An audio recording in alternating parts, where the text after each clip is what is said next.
In my book, Famous Freemasons Exposed, I showed how Nicholas Copernicus, Johannes Kepler, Galileo Galilei, and Isaac Newton, the four forefathers of the globalist heliocentric doctrine, all posed for Masonic portraits, highlighting various symbols and hand signs denoting their affiliation with the Brotherhood.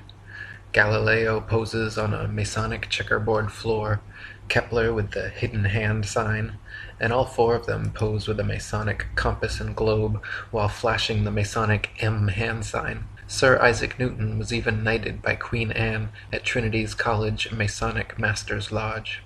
An inordinate number of NASA astronauts, the current propagators of the globalist heliocentric doctrine, are or were admitted Freemasons as well. John Glenn, two-time U.S. Senator and one of NASA's first astronauts, is a known Mason. Buzz Aldrin Jr., the second man to lie about walking on the moon, is an admitted ring-wearing, hand-sign-flashing 33rd degree Mason from Montclair Lodge, number 144 in New Jersey. Edgar Mitchell, another supposed moonwalker aboard Apollo 14, is an Order of Demolay Mason at Artesta Lodge, number 29 in New Mexico. James Irwin of Apollo 15, the last man to lie about walking on the moon, was a Tejon Lodge number 104 member in Colorado Springs. Don Eisel on Apollo 7 was a member of the Luther B. Turner Lodge number 732 in Ohio. Gordon Cooper aboard Mercury 9 and Gemini 5 was a Master Mason in Carbondale Lodge number 82 in Colorado. Virgil Grisham on Apollo 1 and 15, Mercury 5 and Gemini 3 was a Master Mason from Mitchell Lodge number 228 in Indiana. Walter Schirra Jr. on Apollo 7, Sigma 7, Gemini 6 and Mercury 8 was a 33rd degree Mason at Canaveral Lodge number 339 in Florida. Thomas Stafford on Apollo 10 and 18, Gemini 7 and 9 was a Mason at Western Star Lodge number 138 in Oklahoma.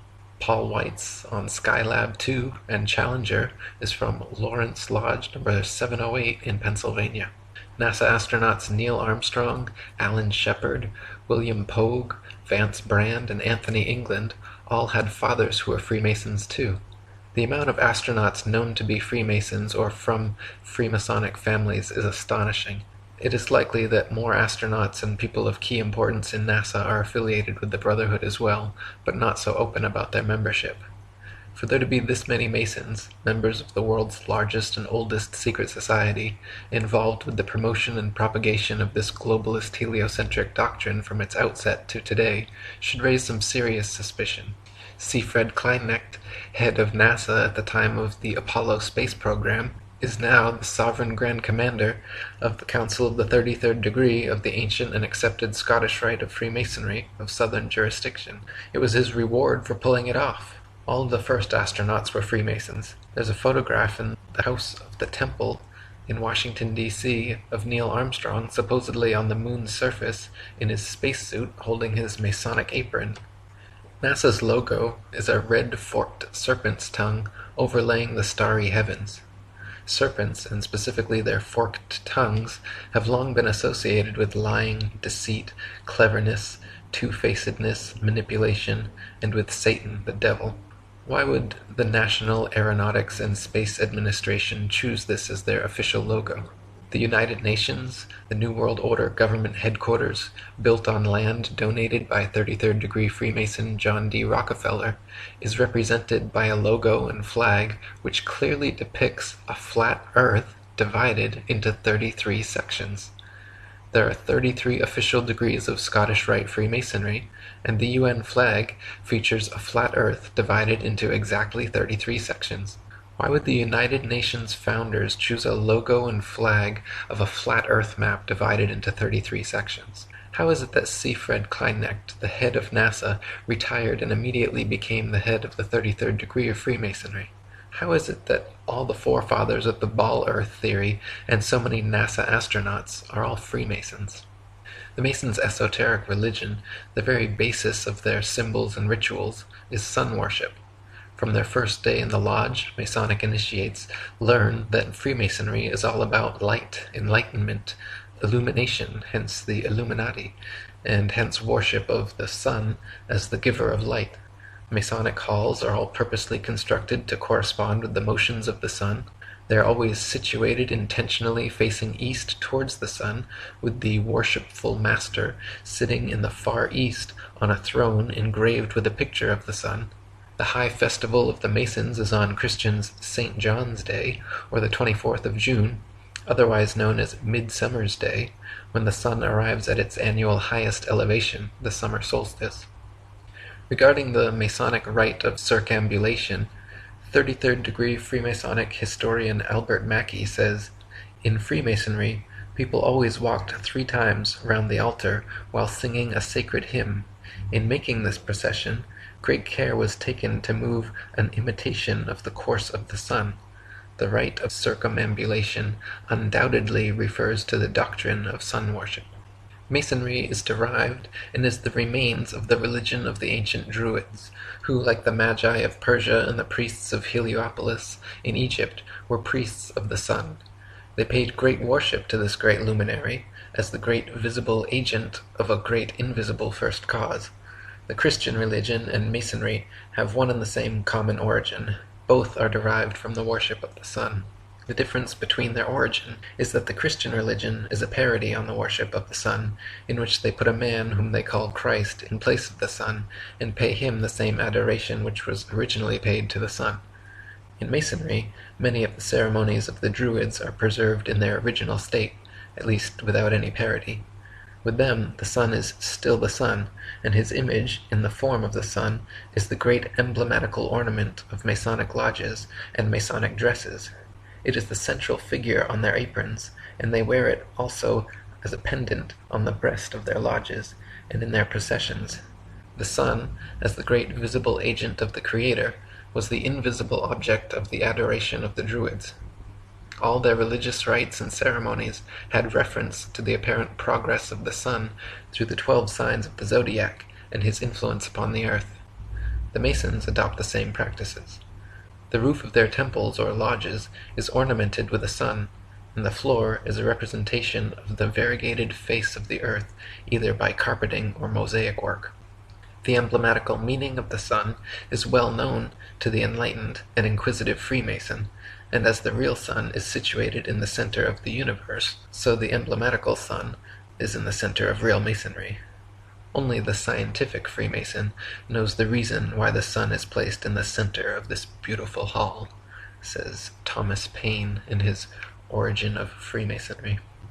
The real reason the sun is placed in the center of Masonic halls is because it represents the core of their 5-century-long heliocentric deception. First, the sun worshippers took us off our ancient natural 13-month lunar calendars and replaced them with unnatural, irregular 12-month Gregorian solar calendars. Second, they put the sun into the center of the universe and then convinced people the earth and everything else revolve around it. Third, they made the sun the biggest object in the heavens, supposedly 119 times bigger than the moon, even though we can clearly see they are of equal size. Fourth, they demoted the moon to being a mere reflector of the sun's magnificent light, claiming the moon to have no light of its own. And finally, in 1969, the sun worshippers, aboard a craft named Apollo after the Greek sun god, claimed to land on and thereby spiritually and physically conquer the moon. Tex Mars in Codex Magica says, "The sun has ever been at the center of false religion. The ancient mystery religions venerated the sun, the solar disk, as deity. The Greeks honored Apollo as the child of the sun. The Romans paid homage to Mithra, the sun god. These pagan philosophies form the basis for the worship of the Illuminati and indicate the importance of the sun as a symbol of satanic deity. Now today, the Masons, as did the apostate Jewish elders and priests in the days of Ezekiel, continue to worship Satan the sun god, also called Lucifer or Baal, by other names. The name of their great god Jabulon, which is revealed to the Masons in the higher degrees, is a synonym for the solar deity. 2 of the 3 syllable in the name, Ba and Lan, mean Baal and On, both of which represent sun and fire gods. The winged disc symbol, displayed prominently over the doorway of Masonic lodges, shows a solar disc with eagle's wings and 2 serpents. This ancient symbol was found in Egyptian, Sumerian, Mesopotamian, Hittite, Anatolian, Persian, Native American, Mexican, and Australian tribal cultures, always representative of the sun. Eagles have also long been associated with the sun, since they fly highest, closest to the sun, and they can stare straight into its light. Roman generals kept golden solar eagles atop their rods as a sign of supremacy over the army. In Egypt, Horus the hawk was always symbolized with the sun over his head. The Native Americans also associated eagles with the sun, such as the Abenaki eagle god Kisosin the Sunbringer. NASA's Apollo 11 mission patch symbol shows an eagle landing on the moon. The Apollo 16 and 17 patches also prominently feature eagles. The Apollo 13 symbol shows 3 horses pulling the sun behind them, which references the ancient Greek legend of Helios, the sun god, traveling across the sky in a chariot drawn by horses. In total, NASA supposedly landed 12 men and 0 women on the moon.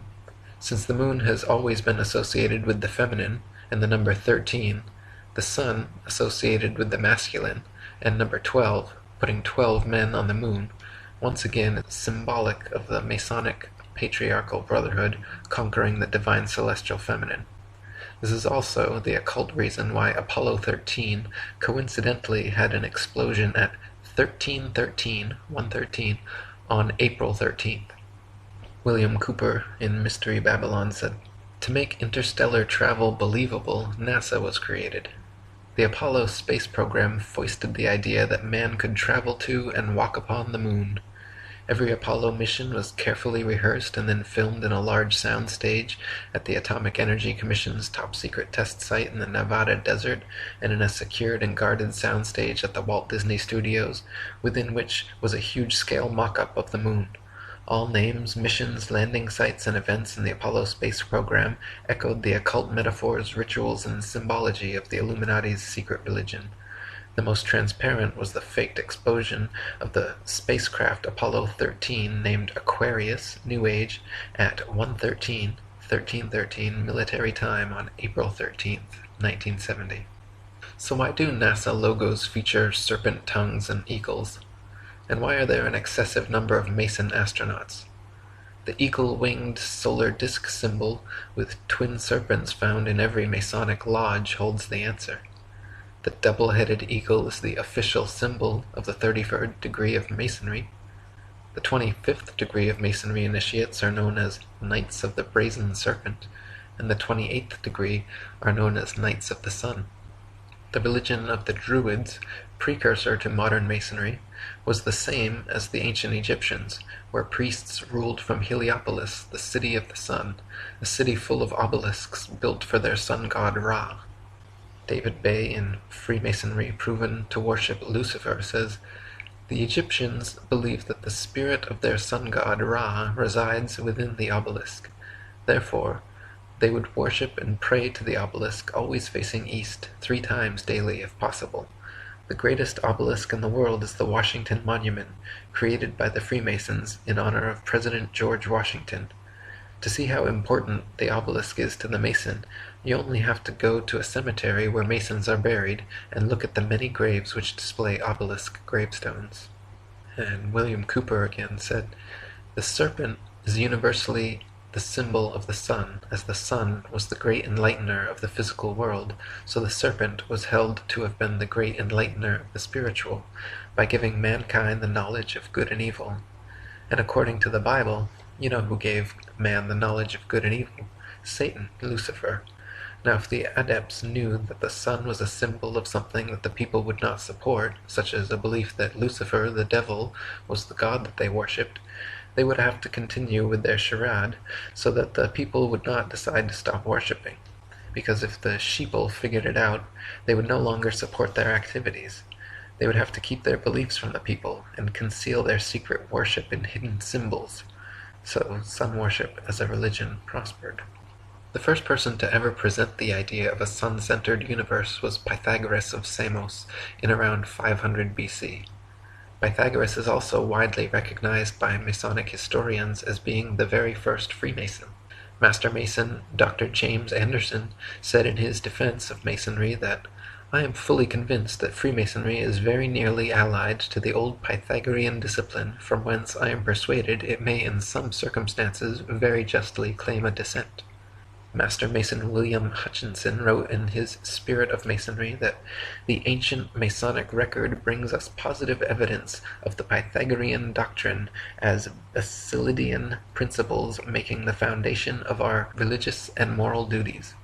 Master Mason William Preston wrote that Pythagoras was among the first Masons, but contends in his Illustrations of Masonry that the records of the fraternity inform us that Pythagoras was regularly initiated into Masonry, and being properly instructed in the mysteries of the art, he was much improved and propagated the principles of the order in other countries into which he afterwards travelled. 33rd degree Freemasonic historian Albert Mackey, in his Encyclopedia of Freemasonry, wrote that on his return to Europe, Pythagoras established his celebrated school at Crotona, a Dorian colony in the south of Italy, about 529 B.C., much resembling that subsequently adopted by the Freemasons. His school soon acquired such a reputation that disciples flocked to him from all parts of Greece and Italy.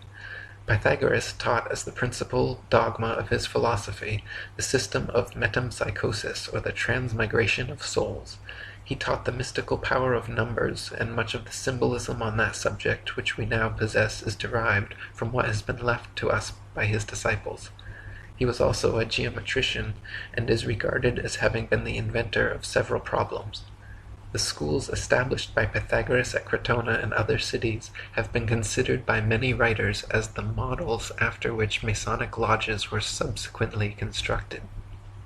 The disciples of this school wore the simplest kind of clothing, and having on their entrance surrendered all their property to the common fund, they then submitted for 3 years to voluntary poverty, during which time they were also compelled to a rigorous silence.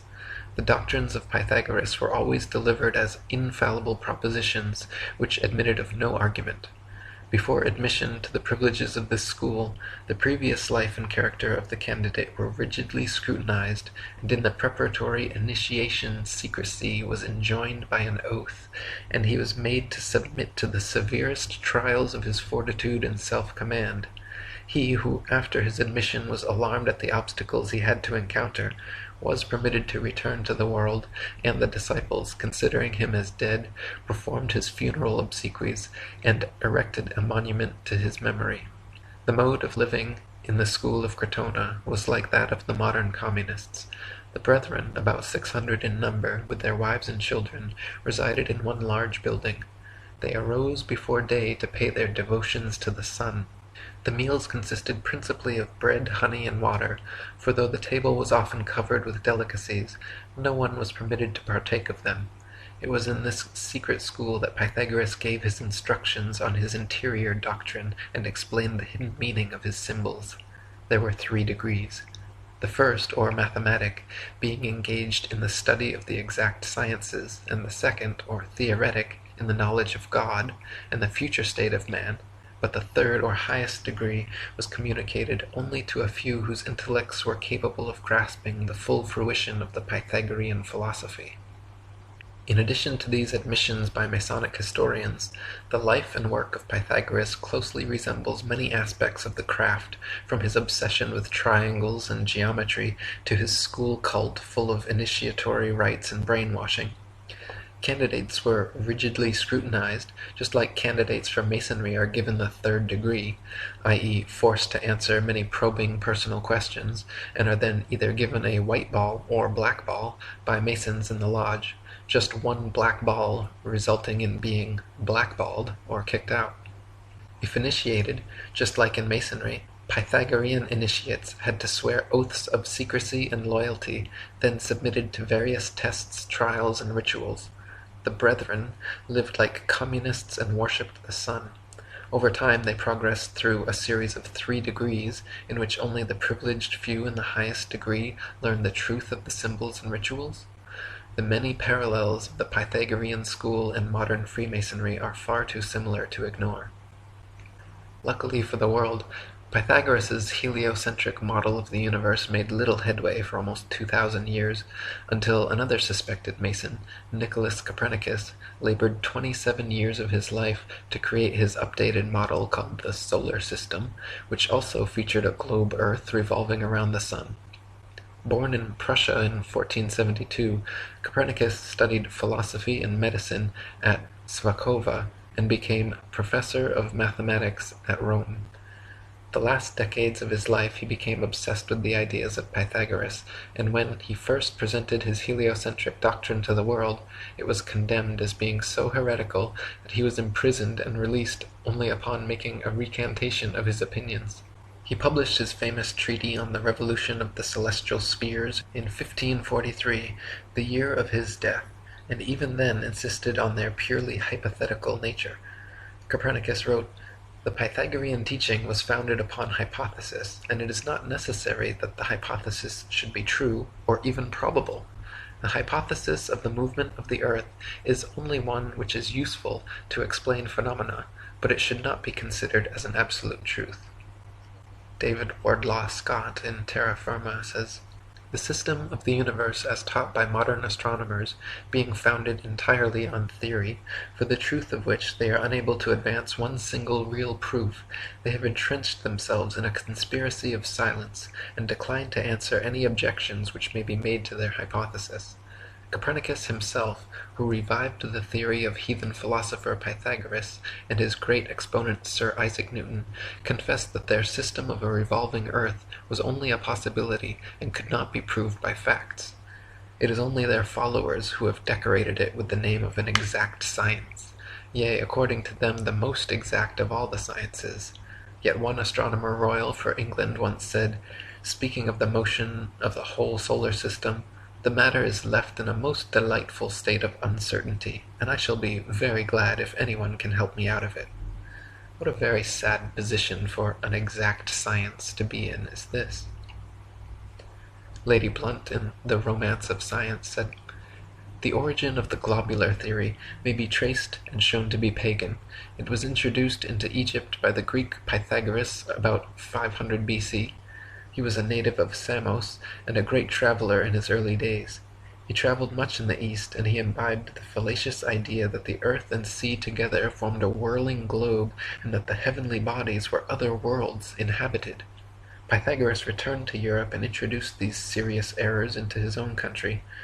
Newton was no logician, and logic formed no part of his composition. Nor did he profess to possess this quality, which is absolutely essential to a discerner and founder of true science. He spent his whole life in investing, formulating an elaboration which he called the solar system, building upon the mythical fallacies which Pythagoras had brought from the East in the first place, and which had been handed down by Copernicus, Kepler, and Galileo. Without testing the nature of his foundations, he accepted the whole fabrication and took Copernicus's hypotheses all for granted." Gabrielle Henriette in Heaven and Earth said, "Copernicus had evolved another theory, which he also explains in his treatise on the revolution of the celestial spheres, that if a body is to revolve around another, the first one must have a spherical shape and rotate about its axis in the manner of a spinning top. Consequently, in order to make this notion fit in with the movement of the earth round the sun, which he had devised in order to explain the seasons, he suddenly decreed that the earth was round, contrary to the general opinion at the time, and then proclaimed that it had a movement of rotation about its axis.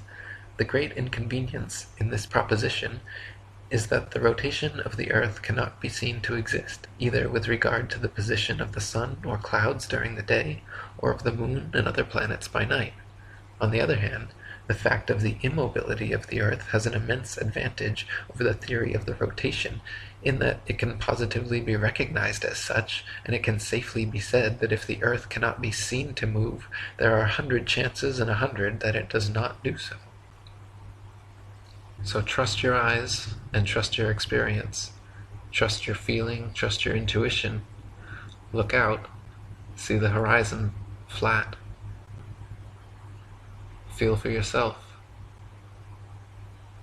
You're not moving. Just sit still.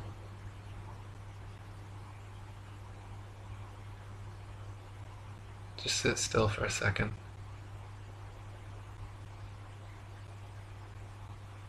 You're not moving. You're not spinning around an axis at 1,000 miles per hour, rotating around the sun at 67,000 miles per hour, spiraling around the galaxy at 500,000 miles per hour, and shooting off from a Big Bang at 67 million miles per hour. You're not. You're motionless. You're just sitting there. Just sit still. What does that even mean, sit still? You think you could sit still with all those motions?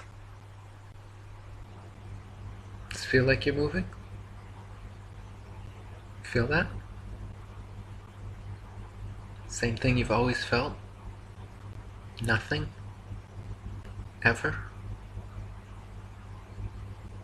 Nobody's ever felt movement? Nobody's ever seen the earth move? Nobody's ever seen the earth curve? Maybe you just got fooled by some Masons.